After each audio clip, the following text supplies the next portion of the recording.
Buena noche. Todavía tenemos una baja concurrencia, pero como tenemos que dar 2 temas hoy, voy a empezar de una vez, ¿ya? Hoy día vamos a presentar 2 temas para ponernos más o menos al día. El tema de cardiopatía hipertensiva y el de patología valvular, ¿ok? Quisiera que me confirmen si me escuchan por el momento, ¿me escuchan? Sí, doctor, buenas noches. Buenas noches, gracias, muchas gracias. Entonces voy a presentar mis diapositivas.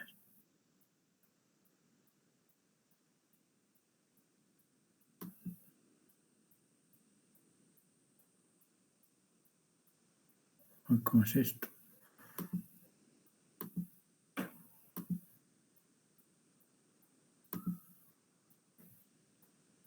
¿Qué pasó?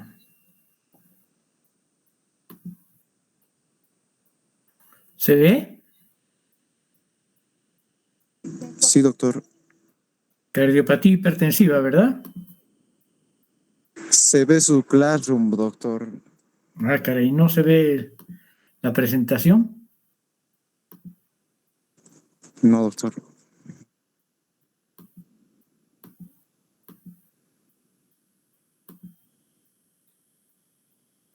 Otra vez me uniré.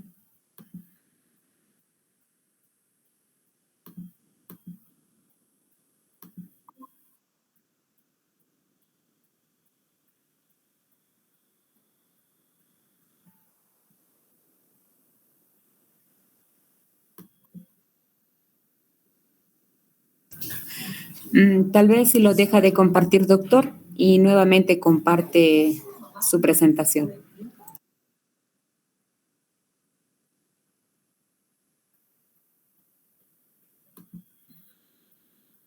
¿Cómo es esto?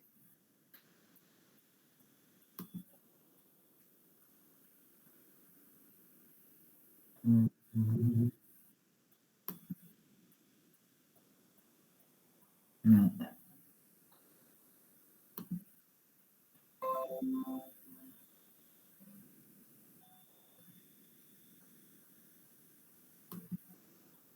¿Por qué sale esto?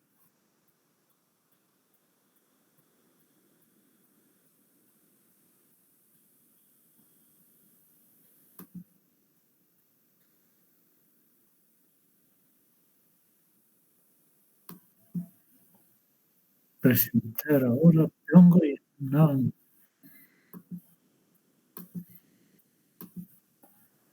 No me deja.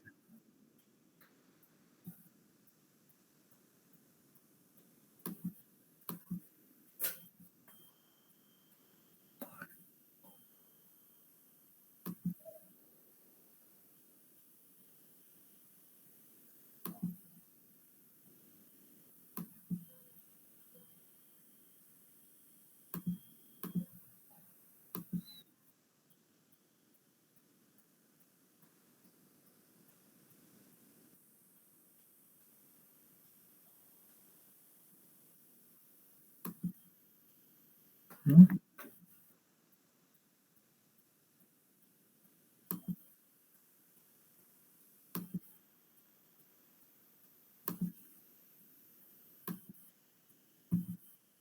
No puedes.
Ya se ve, doctor.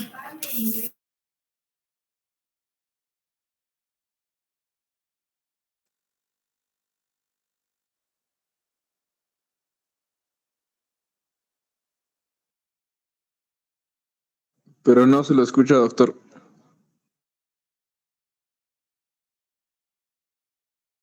Su micrófono está apagado, doctor.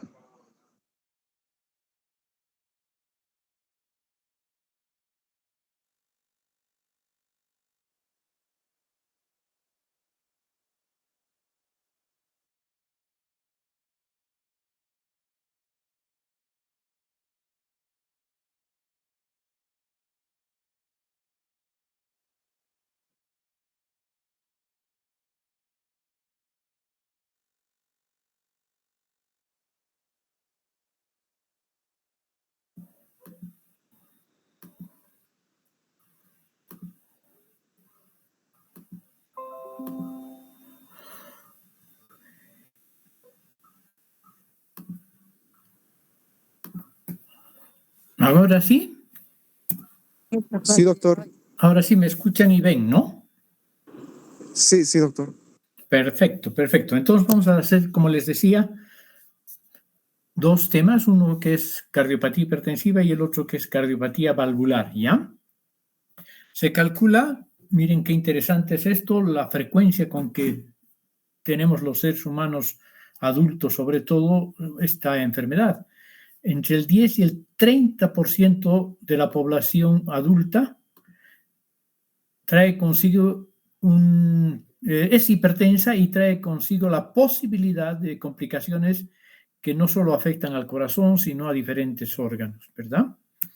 Estas son las cifras, que es, por definición, hipertensión es una presión cuya presión diastólica mantenida es superior a 90 milímetros de mercurio y la sistólica está por encima de 140 milímetros de mercurio, ¿sí? Aunque hay que decir que no existe un umbral por debajo del cual una persona no corra ningún riesgo de desarrollar enfermedad, ¿ya? Aunque es importante como factor patogénico de muchos procesos patológicos, sobre todo de cardiopatía hipertensiva, la hipertensión arterial. Y estas son las medidas aceptadas para un adulto mayor, ¿ya?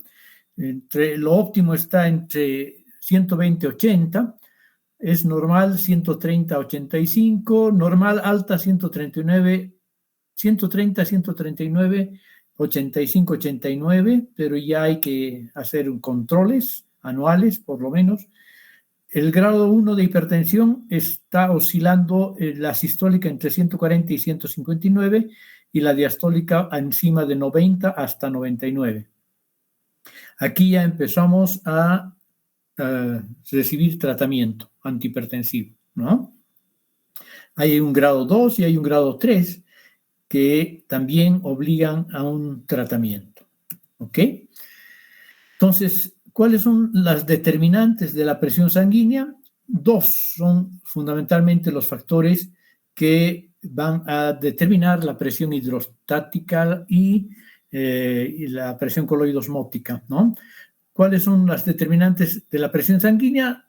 Van a depender del gasto cardíaco y la resistencia periférica. Esos dos factores juegan entre sí para determinar una determinada presión arterial, tanto sistólica como diastólica. ¿Y cuáles son los factores que aumentan el gasto cardíaco, del cual dependen la presión arterial? Una frecuencia cardíaca aumentada por hipotiroidismo, por ejemplo, factores que aumentan el gasto cardíaco, y la retención de agua y sodio, ¿no?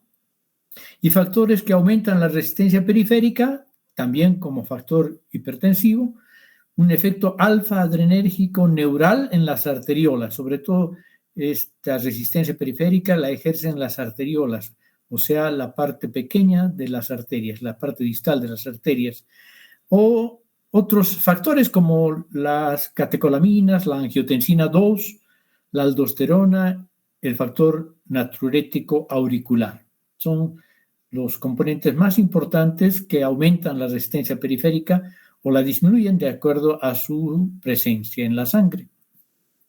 Entonces, vamos a hacer un juego entre lo que permite un descenso de la presión arterial y lo que permite un ascenso de la presión arterial. ¿Sí? Cuando hay una disminución de la resistencia periférica, obviamente hay un descenso de la presión arterial. Y cuando hay un aumento del gasto cardíaco, hay también un descenso de la presión arterial. ¿Sí?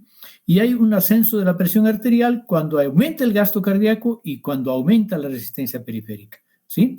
Y aquí están los principales factores que favorecen estas condiciones. La resistencia periférica va a depender mucho de la presencia de dióxido nítrico, de prostaciclina, de las cininas, de algunas cininas, el péptico natriurético auricular y factores nerviosos adrenérgicos que más bien están disminuidos para el descenso de la presión arterial. ¿Sí?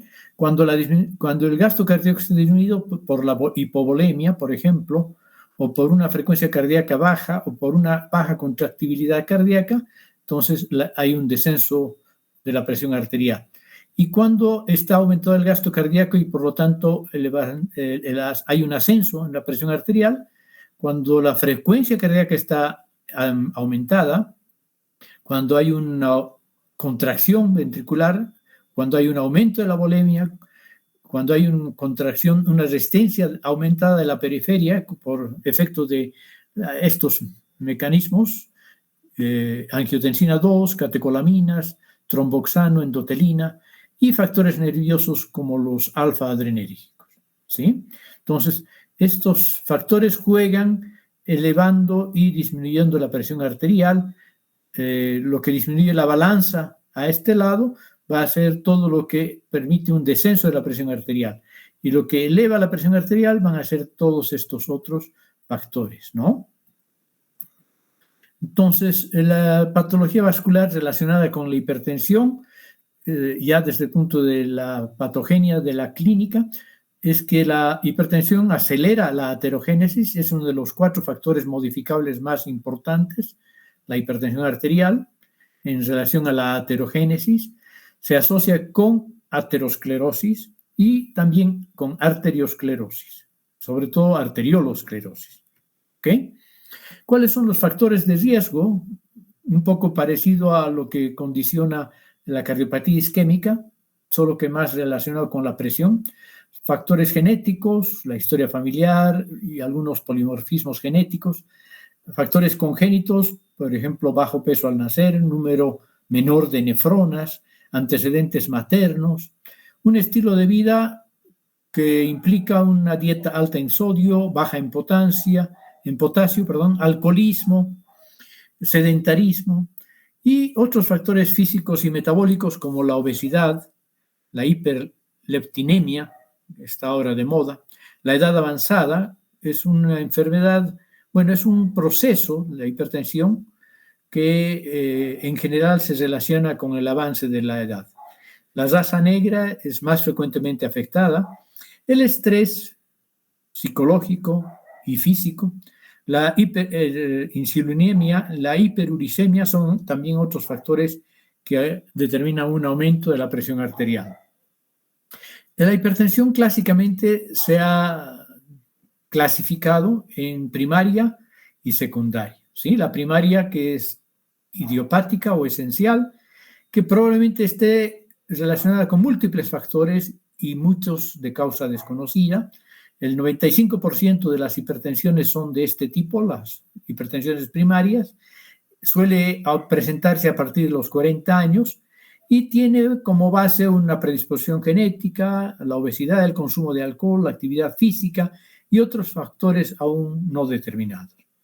Y la secundaria está relacionada con una enfermedad subyacente, la más importante probablemente la enfermedad renal, pero también factores endocrinos, neurológicos, alteraciones a nivel de la aorta y factores psicógenos de la habilidad, ¿no? En cuanto a la presencia de factores endocrinos, hay que pensar en hiperfunción cortical adrenal, feocromocitoma e hipertiroidismo, por ejemplo. Entre factores neurológicos tenemos la hipertensión intracraneal causada por tumores cerebrales y encefalitis, que pueden también repercutir sobre la hipertensión sistémica, aorta, rigidez esclerótica, aterosclerótica de la aorta y la coartación de la aorta. Hay una hipertensión por encima de esta zona de coartación. Y la labilidad psicógena relacionada con el estrés o el estrés postoperatorio también.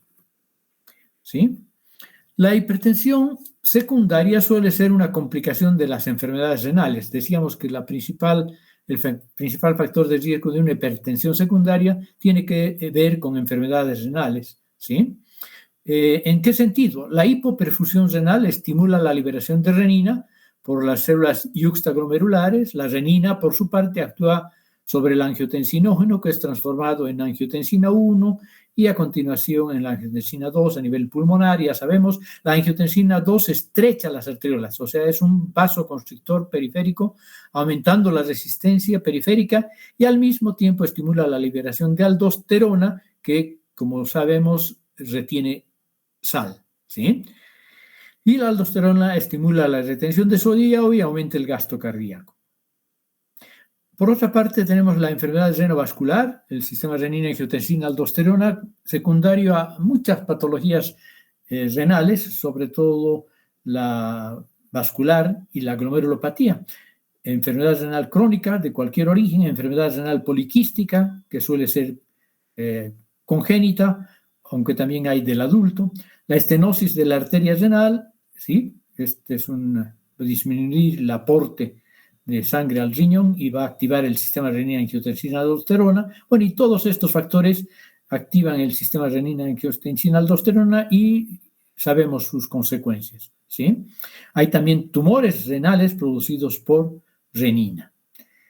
Por otra parte, los riñones dañados no regulan bien la presión arterial, ¿sí? Entonces hay que dar inhibidores de la enzima convertidora de angiotensina para tratar este tipo de hipertensión. Y ya desde el punto de vista evolutivo y pronóstico también, de alguna manera, vamos a clasificarlo en benigna y maligna. ¿Cuándo se considera una hipertensión como benigna? Cuando la elevación es estable durante años, o sea, es indolente en cuanto a su presentación, y es fácil de controlar médicamente, ¿sí? Los hallazgos suelen ser a nivel vascular, porque hay una lesión endotelial y la consecuencia hay una aterosclerosis y sobre todo una arteriolosclerosis hialina. Donde mejor se ve este proceso es a nivel renal.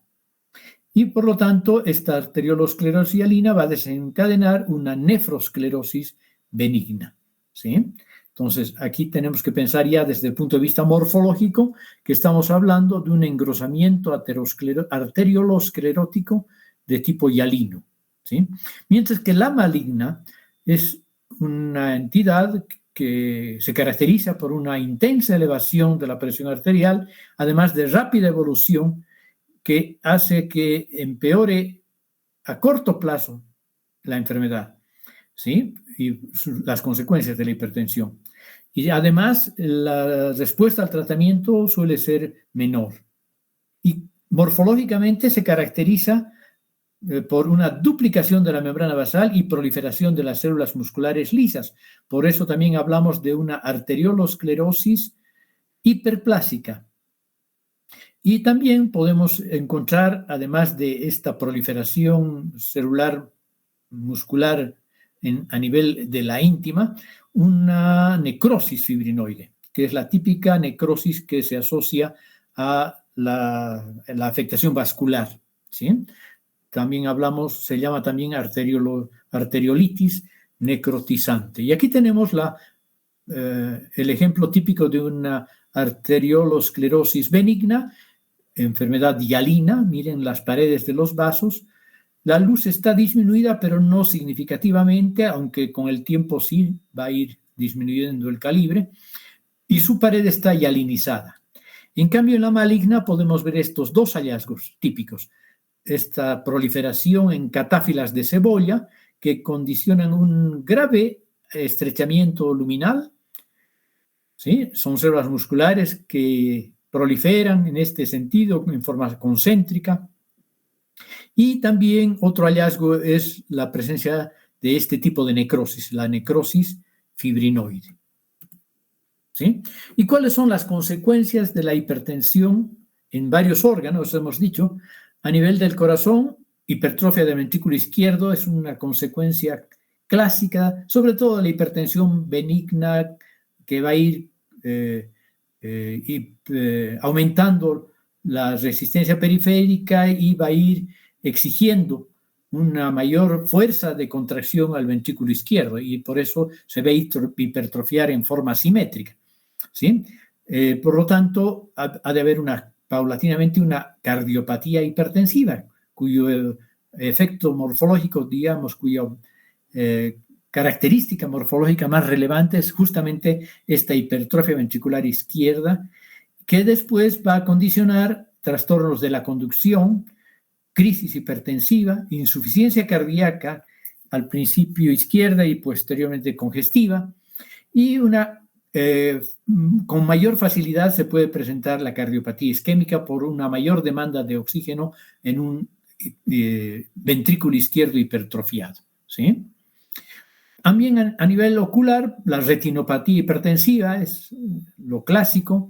A nivel de la enfermedad arterial periférica, disección aórtica y aneurismas de la aorta. A nivel renal, la nefropatía hipertensiva, que ya hemos visto que se caracteriza por arteriolosclerosis, produciendo una nefrosclerosis y a la larga una insuficiencia renal. A nivel cerebral, el accidente vascular cerebral isquémico, pero también puede haber hemorrágico. Y cuando es hemorrágico, típicamente la localización talámica del accidente vascular. También podemos ver a nivel cerebral la encefalopatía hipertensiva con cefaleas y disfunción cerebral leve, ¿sí? Incluso una manifestación de esta hipertensión arterial que afecta a nivel cerebral pueden ser los accidentes isquémicos transitorios, que no hay que tomarlos a la ligera, sino hay que investigar qué es lo que está provocándolo, ¿no?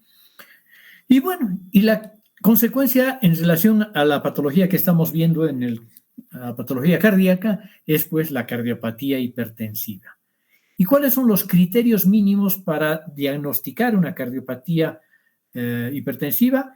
Que esta sea una cardiopatía izquierda, por lo menos de inicio, ¿sí? Y su característica principal, la hipertrofia ventricular izquierda, típicamente concéntrica, que como hemos mencionado, con un aumento de peso y de volumen y ausencia de otra patología cardiovascular, ¿no? No tiene que haber una miocardiopatía, una lesión valvular, etcétera, que también pueden provocar cardiopatía izquierda. Y histológicamente lo que vamos a ver es una hipertrofia de los miocitos cardíacos con incremento en cada una de estas células de los miofilamentos contráctiles y de las miofibrillas y también de otros organelos. Los antecedentes clínicos o evidencia patológica de hipertensión en otros órganos van a condicionar una respuesta adaptativa de sobrecarga de presión y al cabo del tiempo van a sobrecargar y va a inadaptarse, ¿no? Porque al principio trata de compensar el corazón de la hipertensión, la cardiopatía hipertensiva, pero una vez que se ha descompensado, viene la disfunción miocárdica, una dilatación cardíaca, además secundaria a la hipertrofia, la consecuencia clásica, la insuficiencia cardíaca izquierda que deriva en una insuficiencia cardíaca congestiva y hasta puede ser también objeto o sujeto de una muerte súbita. Bueno, lo típico entonces es una insuficiencia ventricular izquierda. Y lo que vamos a ver, un agrandamiento de miocitos cardíacos, aumento del espesor del miocardio. Esto va a condicionar una dificultad del llenado ventricular izquierdo, un aumento de la distancia de perfusión entre los capilares vecinos por esta hipertrofia, un incremento de la isquemia cuando hay aterosclerosis coronaria asociada, es un factor de riesgo más que favorece la cardiopatía isquémica, y el desarrollo de fibrosis intersticial difusa con el tiempo, ¿sí? Lo que hace que haya mayor rigidez en el miocardio. Y aquí tenemos la típica presencia en una visión panorámica de la hipertrofia ventricular izquierda. En un corte transversal se ve preciosa una hipertrofia, un engrosamiento más o menos simétrico de la pared ventricular izquierda, y en la histología lo que vamos a ver son fibras miocárdicas distanciadas, engrosadas y con núcleos un poco abigarrados incluso, ¿sí?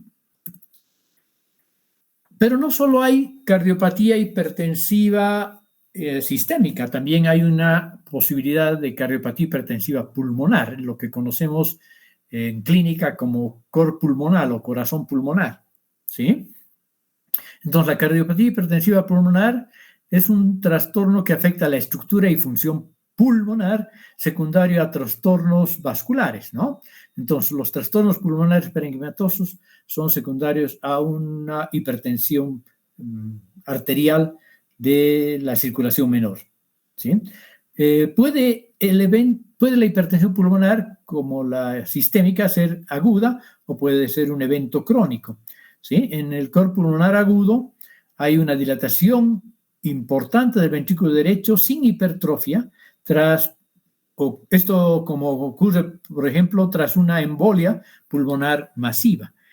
Antes de que el sujeto puede morir, pero antes de que muera puede haber una dilatación ventricular derecha y alteraciones del ritmo del corazón. Y el cor pulmonar crónico, que va a provocar una paulatina sobrecarga de la presión sobre el ventrículo derecho. Esto es secundario a la hipertensión pulmonar y va a estar exacerbada por la hipoxemia y acidosis por otros factores concomitantes o concurrentes. ¿Cuáles son los criterios mínimos de la cardiopatía derecha? La hipertrofia y o dilatación ventricular derecha esta vez, ¿no? Secundaria a una hipertensión pulmonar.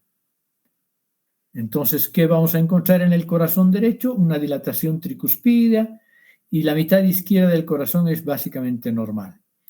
Una insuficiencia ventricular derecha va a provocar esta hipertensión pulmonar con agrandamiento de miocitos y otros, sobre todo en el caso de una hipertensión pulmonar crónica, ¿sí?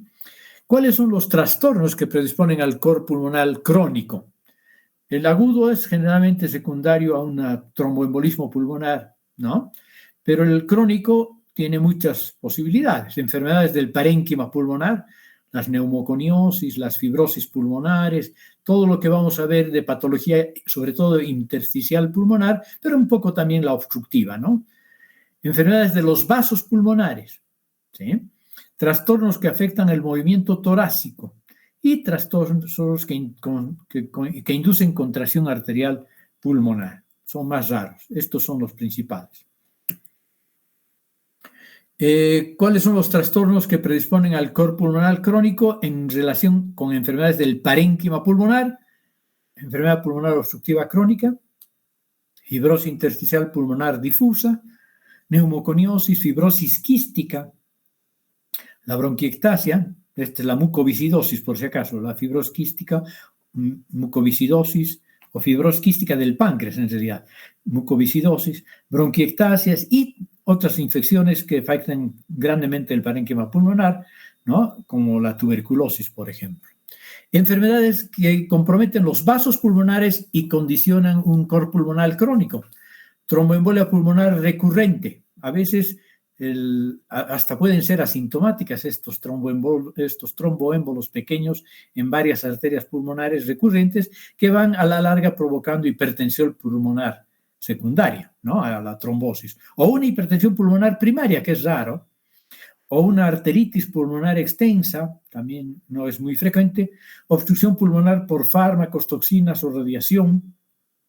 La microembolia tumoral pulmonar, a veces no solo son trombos vasculares o sanguíneos, sino que pueden ser trombos de otra naturaleza, como tromboembolismo tumoral, ¿no? Los que van provocando hipertensión pulmonar crónica y cor pulmonar crónico a su vez. Y entre los trastornos que predisponen al cor pulmonar crónico relacionados con el movimiento torácico, tenemos algunas alteraciones del esqueleto, del tórax, como la cifoescoliosis, una obesidad significativa y trastornos neuromusculares. Muy bien. ¿Y cuáles son los trastornos que inducen a constricción de la arteria pulmonar? la acidosis metabólica, la hipoxemia, el mal de montaña crónico, obstrucción de las vías respiratorias mayores, hipoventilación idiopática. Muy bien. Entonces, estos serían los factores también que producen hipertensión pulmonar crónica y, por lo tanto, insuficiencia ventricular derecha a la larga. ¿Ya? Con esto terminaríamos, entonces, este capítulo de hipercardiopatía hipertensiva. Y ahora vamos a presentar el capítulo de cardiopatía valvular. ¿Me escuchan? Sí, doctor. Y se ve, ¿verdad? Bien, entramos entonces, justo casi media hora, a cardiopatía valvular. Enfermedades, se refiere obviamente a las enfermedades del endocardio y sus válvulas, ¿sí? La mayor parte de las enfermedades del endocardio son relacionadas con las válvulas cardíacas. Por eso es que el término cardiopatía valvular no les extrañe. En realidad estamos hablando de enfermedades del endocardio, pero como la mayor parte asienta en las válvulas, por eso hablamos de una cardiopatía valvular, ¿sí? Son causa importante de cardiopatía, ¿sí? Y provocan trastornos funcionales.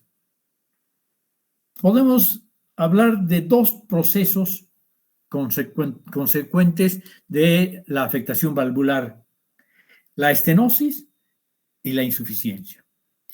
¿Qué es la estenosis? Bueno, es lógico que consiste en la imposibilidad de una válvula de abrirse completamente durante la diástole. Lo lógico es que se abra completamente durante la diástole, ¿no? Pero cuando no ocurre esto, hablamos de estenosis y pueden ser grados variables de estenosis, ¿sí? Hay un estrechamiento y una rigidez anormal. Esto provoca como consecuencia obstrucción al flujo anterógrado, hacia adelante.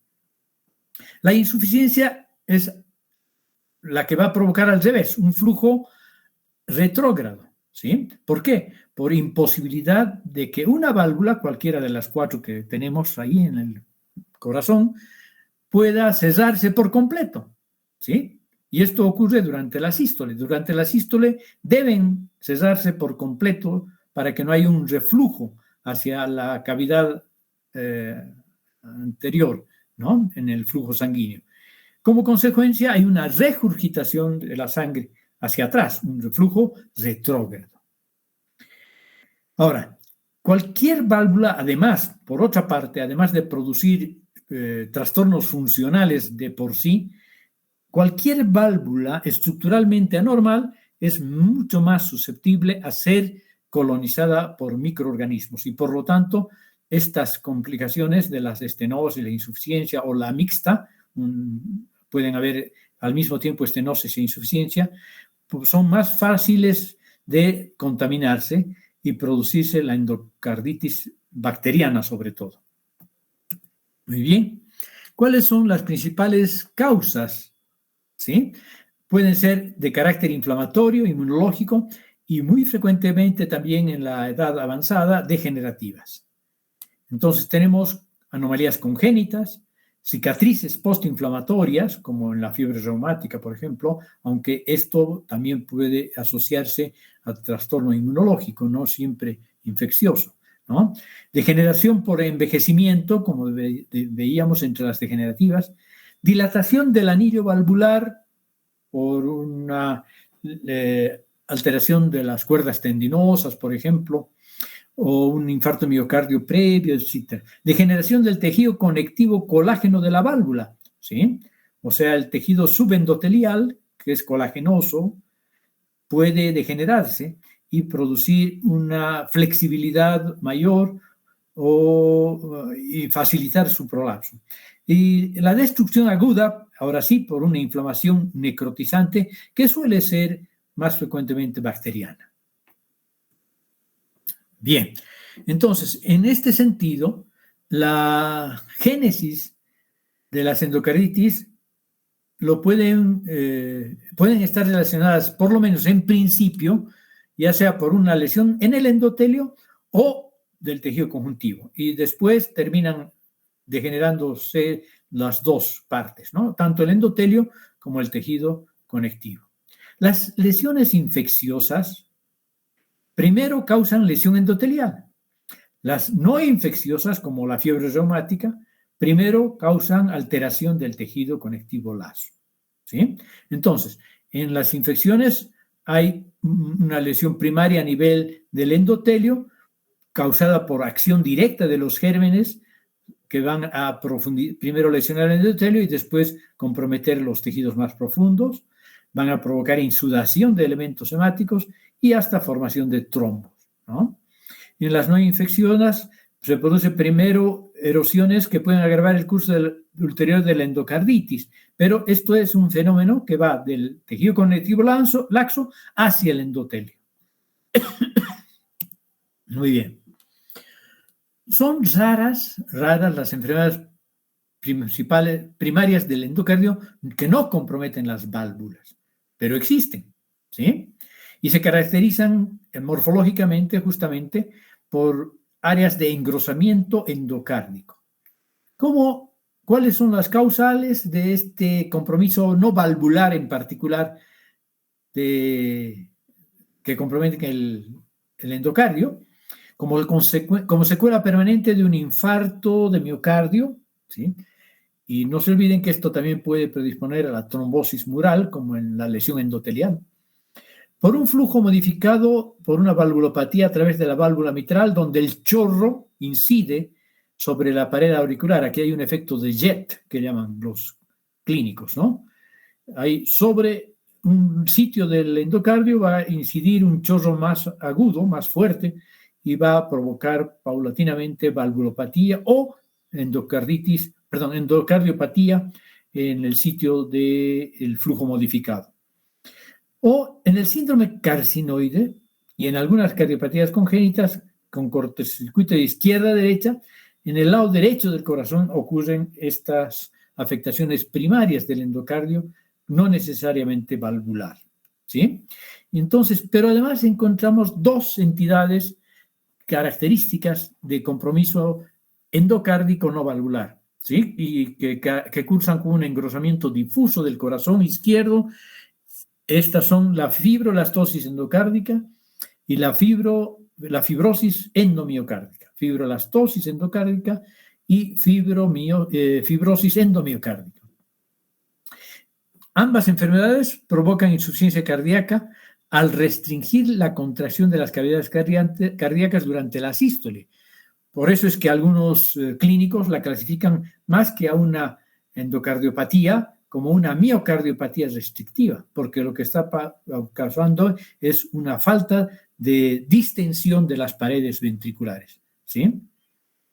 Pero la lesión estructural primaria es endocárdica, por lo tanto, se puede considerar todavía como una fibrolastosis o como una fibrosis endomiocárdica.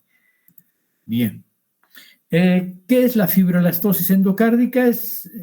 El endocardio está muy grueso, es sustituido por tejido fibrocolagenoso elástico, sobre todo en el corazón izquierdo, afectando a menudo también a los músculos papilares. Esta enfermedad se produce principalmente en lactantes y niños pequeños y cursa con una insuficiencia cardíaca inexplicada. Su causa es desconocida. Hay que pensar en ella para poder llegar a este diagnóstico. Y la fibrosis endomiocárdica también tiene un engrosamiento fibroso del endocardio, pero también compromete el tercio interno del miocardio. Esto limita la contracción cardíaca, lo mismo. Y se da sobre todo en África Central y suele asociarse a eosinofilia, a un síndrome hipereosinofílico, y su causa es desconocida. Bueno, y ahora empezamos a hablar de las enfermedades concretas, ¿no? Enfermedades del endocardio y valvular, sobre todo, del endocardio valvular, ¿sí? En los adultos, hemos visto ya algunos procesos en los infantes.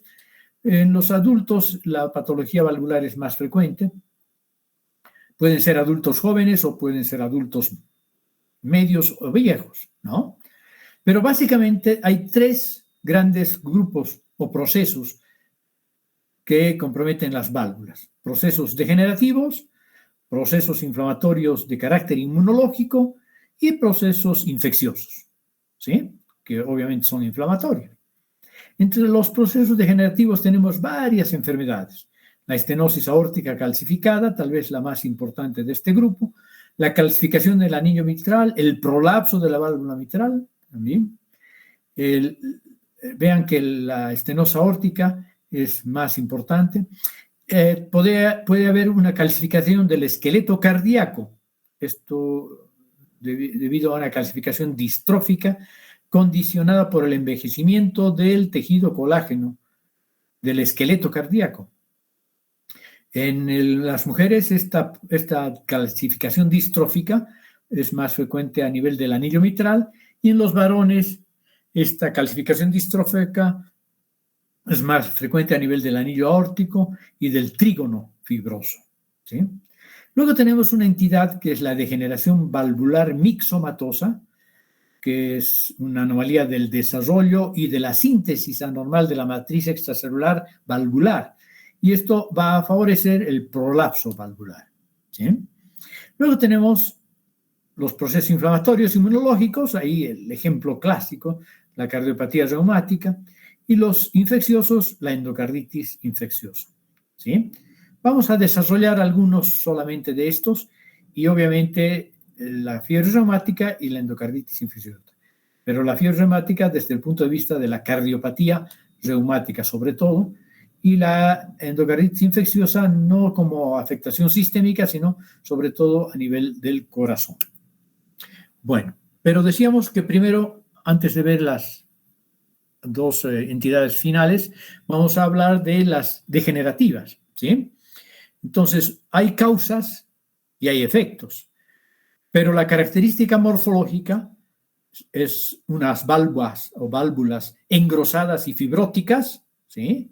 Engrosadas y fibróticas, con comisuras fusionadas, miren aquí se han fusionado, y una intensa calcificación distrófica de la matriz valvular, que puede o no ulcerar, pero lo interesante es que hay calcificación de la parte de tejido de sostén de la valva o de las valvas. Es desconocida, ¿sí? Es más frecuente en las válvulas bicúspides, puede ser por fibrosis postinflamatoria reumática, como factor también que favorece su degeneración, obviamente, pero la característica fundamental de las estenosis aórticas calcificadas son las degeneraciones seniles, ¿no? Una degeneración calcificante senil.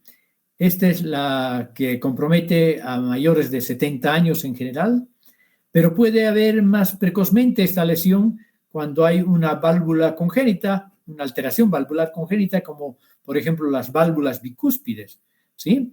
1 a 2% de las válvulas bicúspides van a tener estenosis aórtica. Y también pueden haber otras complicaciones. Las válvulas bicúspides también favorecen la endocarditis, hemos dicho, ¿no?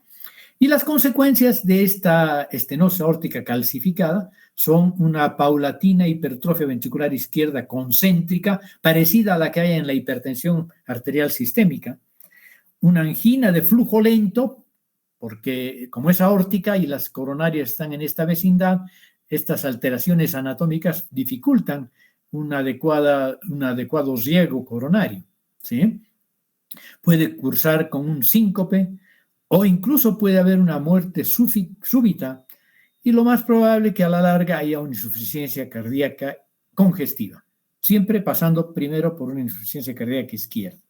También pueden haber bloqueos auriculoventriculares, por ejemplo, porque hay una afectación del trígono o de la pars membranacia y el compromiso de las de His que transcurren en la vecindad de estos.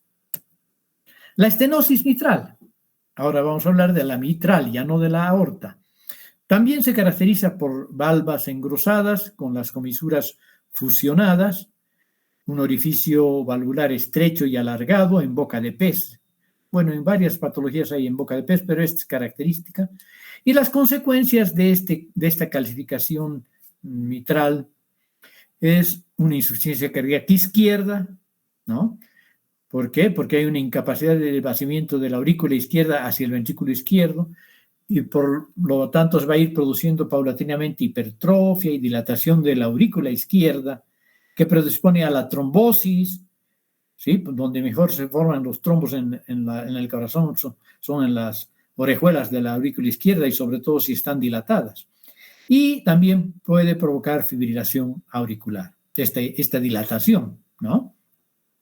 Luego tenemos una presión hidrostática retrógrada hacia la circulación pulmonar, causando hipertensión pulmonar y congestión vascular pulmonar, que puede manifestarse clínicamente, además de la hipertensión pulmonar, por hemoptisis. ¿Ya? Luego tenemos la insuficiencia cardíaca izquierda. Ahora vamos a hablar ya no de estenosis, sino de insuficiencia mitral. Insuficiencia cardíaca izquierda por regurgitación del ventrículo hacia el ventrículo, del ventrículo izquierdo hacia la aurícula izquierda. ¿Sí? Eso es lo que provoca. ¿Sí? ¿Cuáles son las causas? El síndrome de la válvula mitral blanda. Aquí siempre tenemos que considerar las otras más frecuentes: fibrosis postinflamatoria reumática, disfunción de un músculo papilar tras un infarto agudo de miocardio, por ejemplo, la dilatación ventricular izquierda en las miocardiopatías dilatadas, la destrucción infecciosa valvular en las endocarditis bacterianas, pero cuando no es infecciosa ni postinflamatoria, hablamos del síndrome de la válvula mitral blanda, ¿sí? Que es el evento más frecuente que condiciona una insuficiencia mitral de tipo degenerativo, diríamos, ¿no? ¿Cuáles son las consecuencias? Dependiendo si esta dilatación, este síndrome de la válvula mitral blanda, sobre todo, se desarrolla rápidamente, entonces va a producir un edema agudo del pulmón, como en una insuficiencia ventricular izquierda típica. Pero si es insidioso el evento, hay un ensachamiento paulatino del ventrículo izquierdo, una aurícula izquierda gigante, como la que vemos aquí en este corazón abierto, y una insuficiencia cardíaca izquierda progresiva, ¿no? Se dan cuenta que mucha patología llega en última instancia a la insuficiencia ventricular izquierda y posteriormente congestiva, ¿no? Ahora tenemos la otra variedad de patología degenerativa, la degeneración mixomatosa de la válvula mitral, que implica una redundancia y prolapso de las válvulas, sobre todo de la válvula mitral, adelgazamiento de degeneración de la capa fibrosa, y expansión mixomatosa de la esponjosa. En la lámina propia o en el tejido conjuntivo de sostén de las válvulas, recordarán de la histología, tenemos una capa fibrosa y una capa esponjosa. Entonces, esta porción se expande y esta se adelgaza. Entonces, hay una válvula mitral blanda, ¿no? También. ¿Qué va a provocar? Una dilatación atrial y por lo tanto trombosis. Favorece la trombosis a nivel de las válvulas, detrás de las válvulas, que son fuente potencial de émbolos. Los trombos murales a nivel auricular son fuente potencial de émbolos. Esta degeneración mixomatosa de la válvula mitral puede ser leve, asintomática, o puede provocar un chasquido mesosistólico, un dolor torácico atípico, puede llegar a provocar paulatinamente disnea, astenia, depresión y ansiedad, y como todas las lesiones valvulares, predispone a la endocarditis infecciosa, a la insuficiencia valvular mitral, con progresión a la insuficiencia cardíaca congestiva, a las arritmias, y también puede ser tributaria de una muerte súbita. Ya en la recta final vamos a hablar de las otras dos cardiopatías, ya no degenerativas, sino la cardiopatía inmunológica, como es la fiebre reumática, ¿sí? La cardiopatía reumática en realidad está mediada por anticuerpos antiestreptocócicos del huésped, del hospedero en realidad, que tiene una reacción cruzada con antígenos cardíacos, ¿sí? Entonces, anticuerpos antiestreptocócicos que produce los hospederos frente a los antígenos de los estreptococos y que realizan una reacción cruzada inflamatoria con antígenos cardíacos. La carditis es una característica fundamental, ¿sí? Puede caracterizarse entonces por carditis, por eritema marginado y nódulos subcutáneos, por la poliartritis migratoria de grandes articulaciones y la famosa corea de Sydenham, ¿no? Esas son las 4 manifestaciones más importantes clínicamente hablando y, claro, con su representación anatomopatológica de la cardiopatía reumática. Aquí tenemos justamente, ¿no?, la poliartritis migratoria, va migrando de articulación a articulación, suele afectar a las articulaciones grandes y pequeñas. Los nódulos subcutáneos, los nódulos de Aschoff. Tenemos la pancarditis. Al principio se produce sobre todo una pancarditis con epicarditis, miocarditis, endocarditis, pero las secuelas más importantes son a nivel valvular. Por eso hablamos de endocarditis reumática, ¿no? Sobre todo. Y tenemos también el eritema marginado. El eritema marginado, que vean ustedes, tiene las características de un tiro al blanco, Esta es la más bonita tal vez. Bueno, todas, se parecen muchas, pero aquí se ve ese halo rubicondo en torno a una zona clara y un punto central.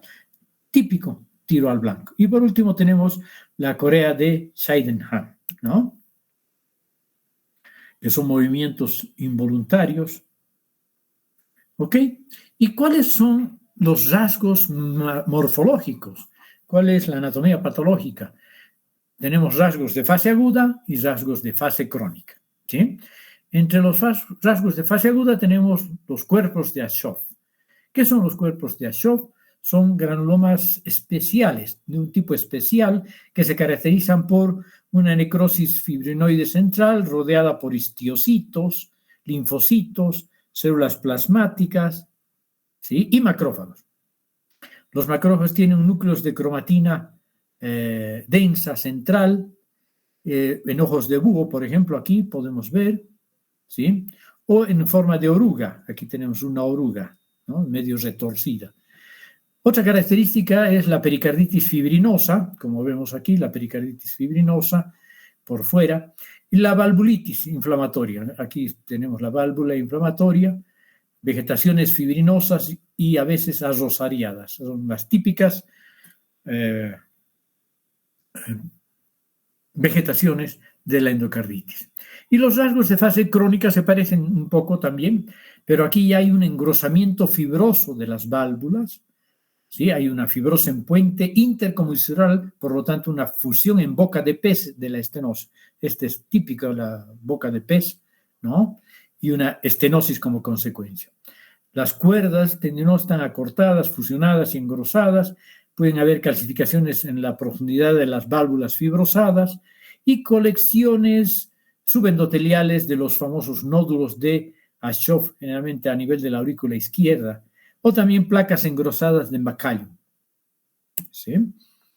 El compromiso valvular es el más frecuente, más importante, aunque no se olviden que puede haber una pancarditis, pero el compromiso crónico prolongado es más bien valvular. ¿Y cuál es la afectación porcentual de estas válvulas? La mitral sola, 37%. Mitral más aórtica, 27%. Puede haber afectación de la mitral, de la aorta y de la tricuspidia, 22%. Mitral y tricuspidia, 11%. Aórtica sola, 2%, ya vienen siendo más infrecuentes. Mitral, aórtica, tricúspidia y pulmonar, menos del 1%. ¿Sí? Y las manifestaciones clínico-patológicas, cambios secundarios a la estenosis mitral, porque lo que va a producir es sobre todo una estenosis mitral, aunque puede haber insuficiencia también. ¿Y cuál es la consecuencia de la estenosis mitral? La estenosis aórtica y estenosis mitral puede dar, ¿no? Es más frecuente la afectación mitral. La consecuencia es una hipertrofia y un aumento, una dilatación y una hipertrofia de la aurícula izquierda, ¿sí? Puede haber una hipertrofia ventricular izquierda y desde el punto de vista funcional puede haber una fibrilación auricular. Y esta hipertrofia ventricular izquierda y esta dilatación auricular pueden causar a la larga una insuficiencia cardíaca congestiva cuando deje de estar compensada el flujo sanguíneo, ¿sí? Y además, cualquier lesión valvular favorece la endocarditis bacteriana, infecciosa, microbiana, bacteriana, ¿no? Siempre está con mayor riesgo para este proceso patológico. Manifestaciones clínico-patológicas de la fiebre reumática y de la cardiopatía reumática. Tenemos entre las lesiones cardíacas valvulitis reumática, vegetaciones verrugosas o arrosariadas múltiples, endocarditis reumática mural, cambios menos conspicuos que los valvulares, menos importantes, endocardio engrosado y rugoso, este es el famoso engrosamiento de McCallum, la miocarditis reumática, un miocardio blando, posteriormente pequeños focos de necrosis y finalmente los cuerpos de Aschoff que hemos visto microscópicamente, esos granulomas especiales que son típicos prácticamente del reumatismo. Los trastornos de conducción siempre están afectados cuando hay dilataciones o hipertrofias. La pericarditis reumática, que es de carácter fibrinoide y se asocia por lo tanto a un éxodo inflamatorio mixto a predominio linfoplasmocitario. Pero aparte de lesiones cardíacas, sabemos que puede haber afectaciones extracardíacas de múltiples órganos. Entre los más importantes están la poliartritis, articulaciones sinoviales grandes. Poliartritis migratoria es lo característico. Aparece una articulación afectada, después la otra y así sucesivamente. Los nódulos serosos, pequeños e indoloros, adheridos a las superficies extensoras de las muñecas, codos, tobillos y rodillas, ¿sí?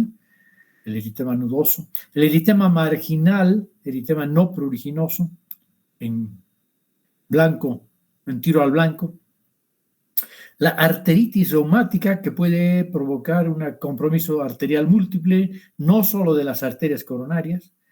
La corea menor o corea de Sydenham o baile de San Vito, ¿sí? Por esos movimientos involuntarios, medio estrafalarios. La neumonitis reumática y la pleuritis reumática son eventos raros, pero pueden desarrollar incluso derrame pleural serofibrinoso. Entonces, ¿cuáles son los criterios de Jones? Esto es clínico. Para diagnosticar la fiebre reumática, vamos a dividirlos en criterios mayores y en criterios menores, ¿sí? Tenemos entre los mayores carditis, artritis, nódulos subcutáneos, corea de Sydenham y eritema marginado, ¿sí? Y entre los menores, puesto que son menos específicos, fiebre, artralgias, frecuencia respiratoria previa, ¿no? Carditis reumática previa, aumento de la eritrosedimentación y el PCR elevados, el intervalo PR a nivel del electrocardiograma alargado, ¿sí? ¿Cuándo se hace el diagnóstico? Cuando tenemos dos criterios mayores o uno mayor y dos menores, ¿sí? Y además un evento importante es la evidencia de una infección reciente por estreptococo del grupo A de Landsfield, ¿no? Beta hemolítico. Bueno, y por último tenemos la endocarditis infecciosa. Muchos son los trastornos que causan con endocarditis, pero la endocarditis bacteriana es la infecciosa. Además de la infecciosa tenemos la endocarditis trombótica no bacteriana y la endocarditis asociada al lupus eritematoso sistémico, ¿sí?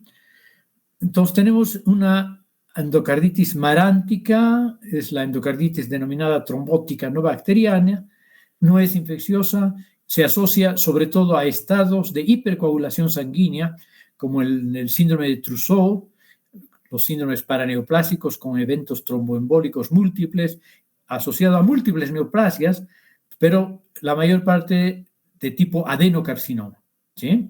O también enfermedades prolongadas como la insuficiencia renal, la sepsis, cuadros de coagulación intravascular diseminada, títulos altos de anticardiolipina que provocan agregación plaquetaria, la edad muy adulta puede favorecer la endocarditis marántica, rara vez más de 0,5 centímetros, sin embargo, propensos a embolizar, porque se pueden desprender estas vegetaciones maránticas, ¿no? Entonces se caracteriza porque son vegetaciones pequeñas, rosadas, formadas por fibrina y por lo tanto son blandas y están laxamente adheridas a las válvulas, más frecuentemente la mitral, y sobre todo a nivel de la línea de cierre, como vemos aquí, a nivel de la línea de cierre. Y este sería el aspecto histológico. Y vean, la mayor parte de esta vegetación es un material amorfo, que es fibrina. Luego tenemos la endocarditis asociada al lupus eritematoso sistémico, que también se llama enfermedad de Lippmann-Sachs. Este también se asocia a un síndrome fosfolipídico, títulos altos de anticuerpos anticardiolipina que provocan agregación plaquetaria, una patogenia incierta, mayor afectación de la mitral y la tricúspide, son vegetaciones pequeñas, estériles, fibrosas, a ambos lados de la válvula. Pueden extenderse a las cuerdas tendinosas. Y se puede ver en la histología con una necrosis fibrinoide o a veces con una degeneración mucinosa. 4% de los lupus eritematosos sistémicos pueden tener esta enfermedad. Perdón. Por último, rara vez causa problemas de embolización. Leonito, por favor.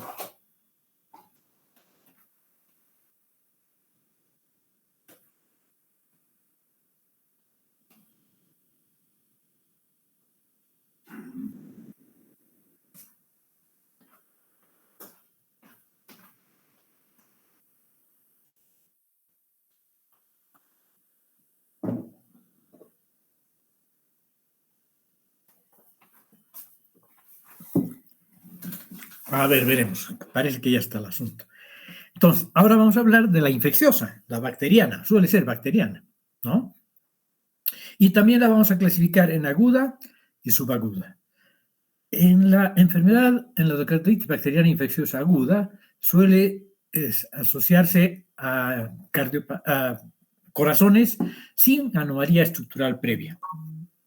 Mientras que la subaguda suele asociarse a cardiopatías previas, ¿sí? Con anomalía estructural previa. Aquí los gérmenes son virulentos, necrosantes, ulcerativos, invasivos, hay gran destrucción valvular. Y por lo tanto, la clínica es aparatosa, fiebres, escalofríos, malestar y debilidad, complicaciones embólicas, y estos émbolos además son infecciosos y pueden provocar, por ejemplo, un absceso cerebral, ¿no? Y la tasa de mortalidad es muy alta.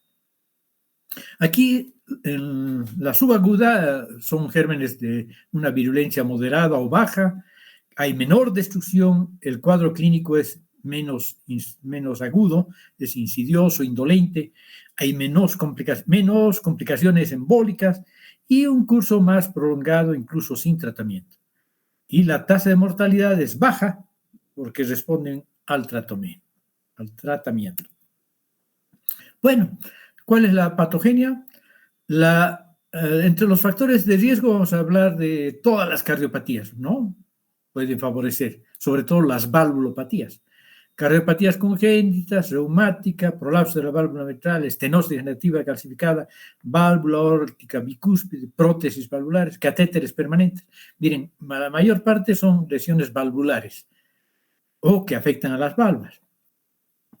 Y también pueden deberse a diseminación hematógena a partir de infecciones foráneas, incluso lesiones triviales a nivel ya sea del intestino, del tracto urinario. Una infección urinaria puede ser un foco incipiente o inicial de una endocarditis bacteriana posteriormente, un foco a nivel de la orofaringe, una caries dental también, o los impétigos y otras infecciones de la piel. El consumo de drogas, sobre todo por vía intravenosa, como Staphylococcus agresivos, Staphylococcus aureus, manipulaciones dentarias, procedimientos quirúrgicos, en fin, ¿no? Todos esos son. ¿Y cuál es la morfología? Vegetaciones friables, llenas de microorganismos, ¿sí? Pueden ser de gran tamaño, sobre todo en las de tipo agudo.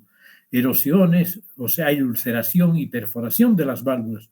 Pueden invadir el miocardio subyacente o incluso la aorta y producir abscesos. Y en las subagudas suelen ser menos grandes, más pequeñas, rara vez erosionan y penetran a la lámina propia de las valvas. Y en la endocarditis no valvular pueden ser vegetaciones marginales por debajo de la lesión en JET, estas alteraciones del flujo sanguíneo, ¿no? Esto es menos frecuente. Y las válvulas protésicas, abscesos en el anillo valvular de la prótesis. Criterios diagnósticos, patológicos. Hay patológicos y hay clínicos. Dos patológicos, microorganismos demostrados mediante cultivo o examen histológico, como vamos a ver ahorita.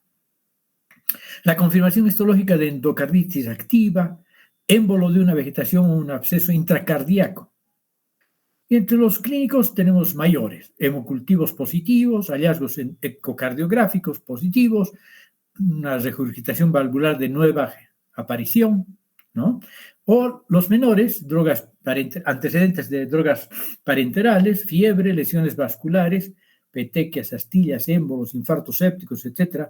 Fenómenos inmunológicos como subyacentes como glomerulonefritis, los nódulos de Osler, las manchas de Rott, el factor reumatoide, evidencia microbiológica, único hemocultivo, ¿no?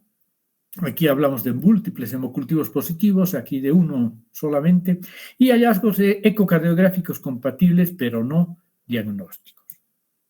Y aquí tenemos una válvula protésica con una endocarditis bacteriana secundaria. Aquí tenemos unas grandes vegetaciones, aquí una gran destrucción y ulceración de las válvulas. Ya no me animo a decir ni cuál válvula es.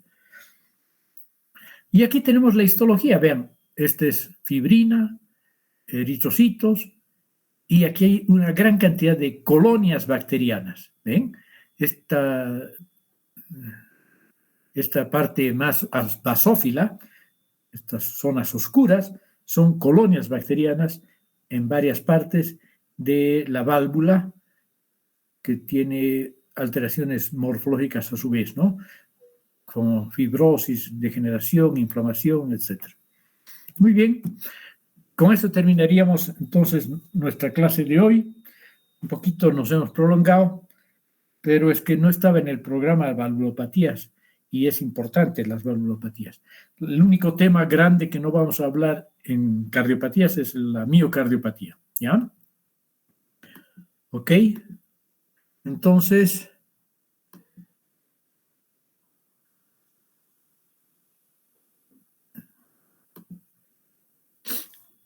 espero que hayan escuchado correctamente.